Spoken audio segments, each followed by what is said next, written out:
this video, I'll be demonstrating how to make a sourdough starter, more appropriately called a natural levain or a natural yeast culture, because it doesn't have to be sour, and we'll talk about that in later or future videos. So you want to start by measuring out in a plastic or glass or non-reactive container 500 grams of filtered warm water, and you want to make sure that it's filtered, especially if your water contains chlorine or fluoride, both of which will inhibit and kill yeast growth. On top of that, you're going to measure out 250 grams of bread flour and 250 grams of whole wheat flour for a total ratio of 1:1 flour to water by weight. And you can go all whole wheat, you can go all bread flour. I prefer a 50-50 mix, and that's a personal preference of mine. Now you want to get your hands in there and mix this together, forming a thick batter. And some people will add fruit peels like apple skins, grapes, because that white haze that you see on the exterior fruits are naturally occurring yeast. But what happens is, unless you're getting it from your backyard or from a hyperlocal source, that you're still importing yeast into an environment, and your natural local yeast will have to do battle with that yeast. So I just prefer to use the natural yeast that's in the air and on the flour to inoculate my starter.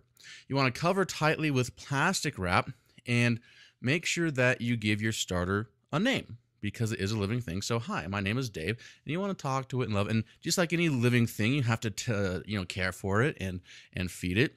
And you're going to place this in a warm spot in your kitchen and let it hang out for about 24 to 48 hours, as much as 72 hours. But it usually takes about 48 hours for it to look like this. And you see those little bubbles that are forming? Those bubbles are formed by the carbon dioxide that's given off by the yeast fermentation. So that's a good sign. That's showing you that you have a living, active starter. Now, at this point, it's time to feed and strengthen. So you want to take out half of your starter. We originally started with 500 grams of water and 500 grams of flour. So I'm going to take out 500 grams of the starter, and I'm going to add back in the same amount that I took out. So that will be 250 grams of flour total and 250 grams of warm filtered water. And again, I'm using half whole wheat flour and half bread flour, because that's a personal preference of mine. And we'll talk about this more in the lecture series, why you would feed certain flours to your starter. But for now, just suffice to say, it's a personal preference, and we'll get into that in more detail in Stella Culinary audio lectures in the future. So you want to use your wooden spoon to mix it into a batter again, making sure that you're combining the ingredients well.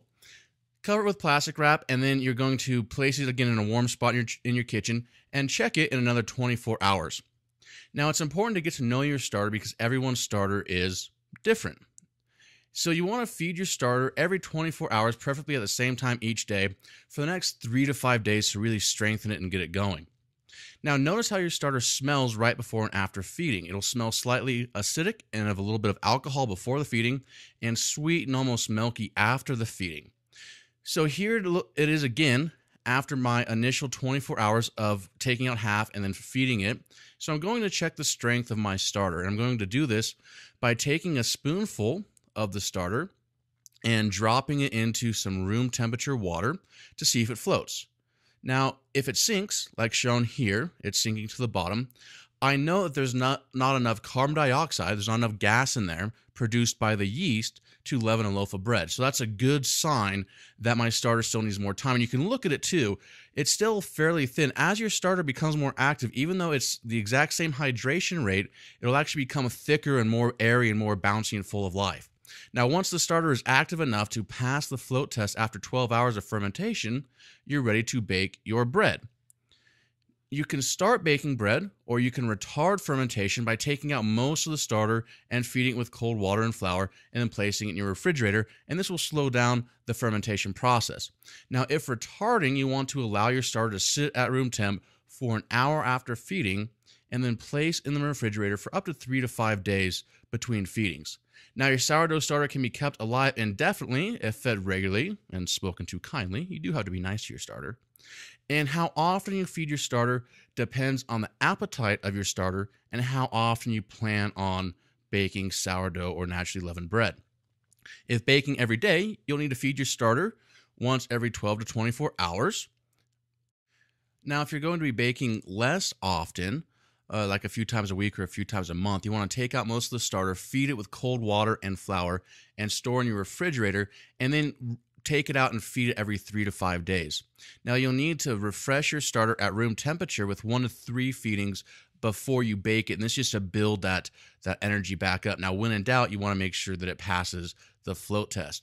Now, we will have a more in-depth lecture series on this in the Stella Culinary School podcast, which you can find in iTunes and also on the Stella Culinary website. And I'll put a link to it in the show notes at stellaculinary.com/SB3.